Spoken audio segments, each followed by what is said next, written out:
Well, good morning, you guys. Today is Tuesday, August the 12th, and it is day 11 of our road trip from Southern California all along the Oregon coast into Washington State. And this, right now, where we're at, this is our farthest point north. So we are in Port Angeles. Right out there, if you can see that, that's Canada over there. All along there and all along that way is all Canada.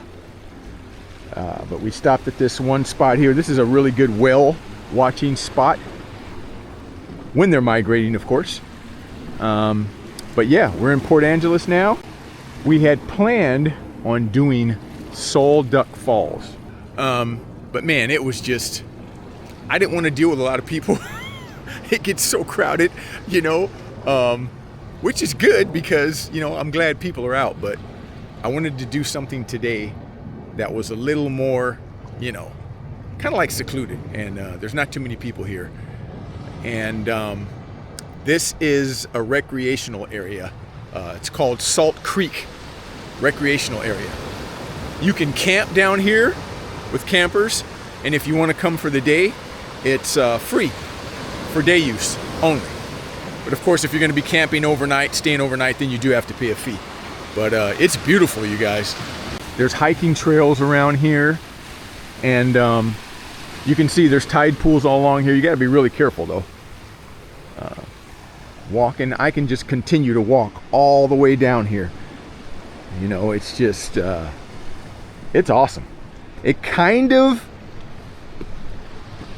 It reminds me a little bit of La Jolla Cove, except for, of course, look at all the trees you have, and the water. I mean, it's just huge. And there's no seals or sea lions or anything like you have at La Jolla Cove, but there's no one here. There's no one out here at all, and that's kind of what I wanted to do today, because from here we're going to start our trip back.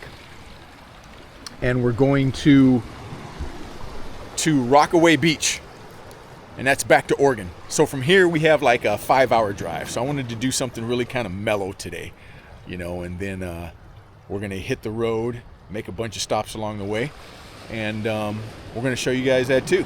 But man, I'm telling you, we have had that whole rainforest. What'd you guys think about that? Whole rainforest. Oh. That place was amazing. It was just unbelievable, you guys. I encourage everyone, if you get a chance, do a road trip. Do a road trip all along the Oregon coast. If we had more time, we would go into Canada. But we just don't have the time. That always seems to be the problem, is having the time. So I'm going to walk along here and show you guys some more of this, because this is really cool. I scared her. I startled her.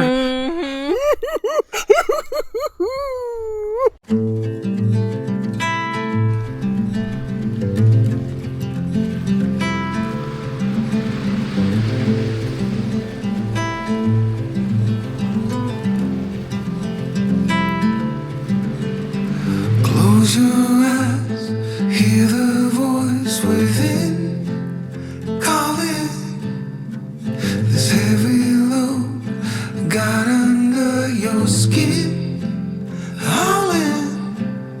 Got the white knuckles holding on it tight, keeping your feelings bottled up inside, heading for collision in the night. To really live, you gotta die. Breathe in, breathe out.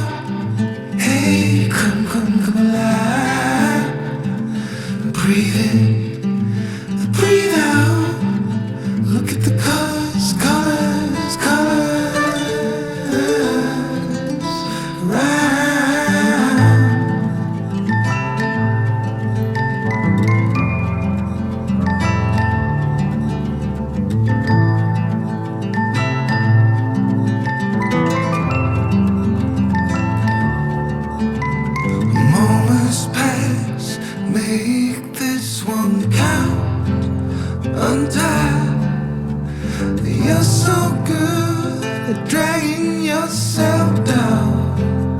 Why? Well, there ain't much time left to figure things out.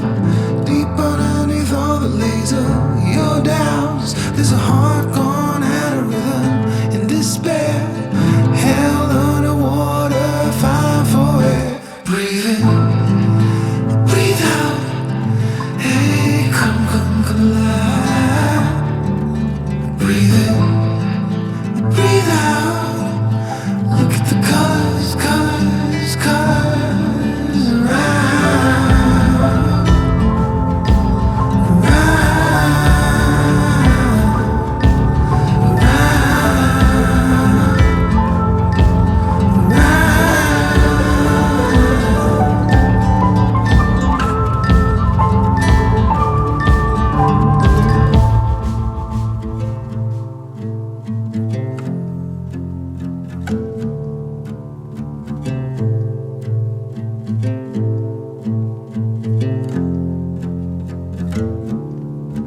You got the white knuckles holding on it tight, keeping your feels bottled up inside, heading for collision in the night.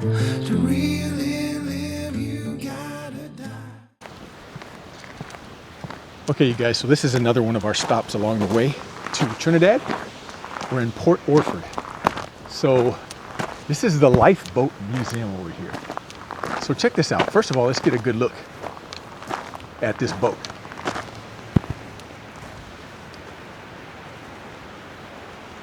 Wooden, right? Now you wouldn't think that a boat like this would be considered a lifeboat. Not just any lifeboat, but I'm going to read it to you guys just for a minute. This to me is just like really interesting what they used to do back in the day with this thing. So let's go over here. This is what I like to do when I'm on a road trip. When you see stuff like this, and check this out now. Only has one propeller. One single propeller, right? The unsinkable boats and unstoppable crews. When they went out, well, guess what? They came back. These tough boats enabled courageous crews to save hundreds of people in some of the worst sea conditions in the world.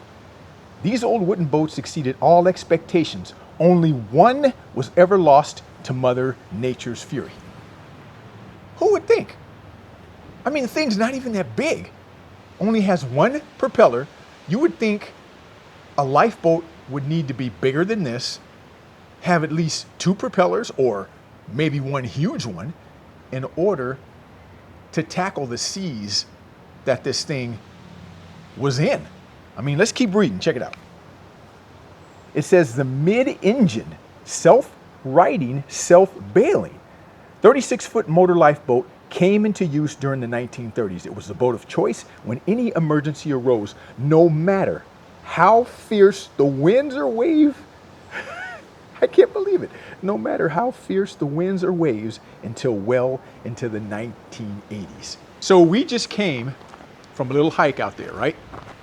And I was flying my drone, and the drone was just shh. I mean, it could handle it, but I'm thinking how strong that wind was, and just imagine what it was like taking one of these things out to sea to rescue somebody. But they did it, you guys. Pretty amazing. But this is the kind of stuff I like to do when I'm on a road trip. This is why I take my time. Because when you take your time, then you have time to look at things like this, right? Exactly.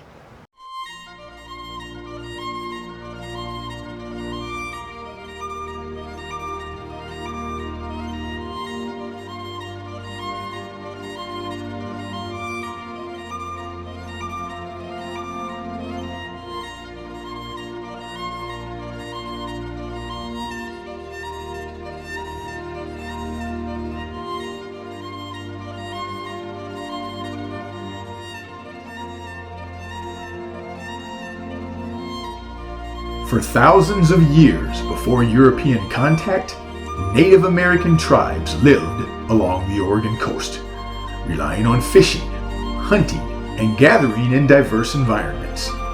They developed complex maritime cultures with sophisticated technology and art.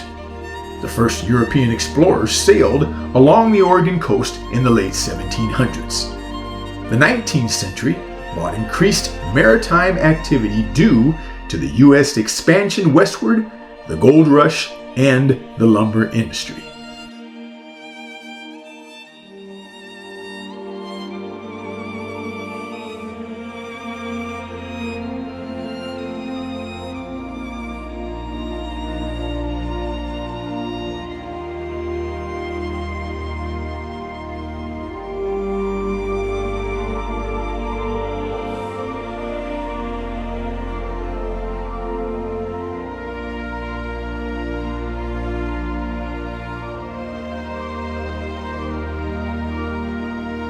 The unpredictable weather, strong currents, and sandbars made for the coast extremely hazardous for ships, leading to a high number of shipwrecks.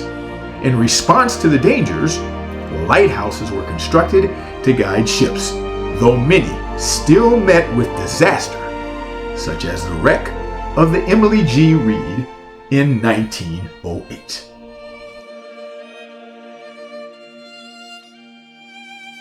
I'm Kerry Clark for Outdoor Madness. Don't forget to give us the thumbs up and subscribe, and stay tuned.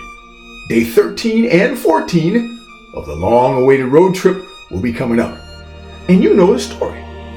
I'll see you somewhere in the great outdoors.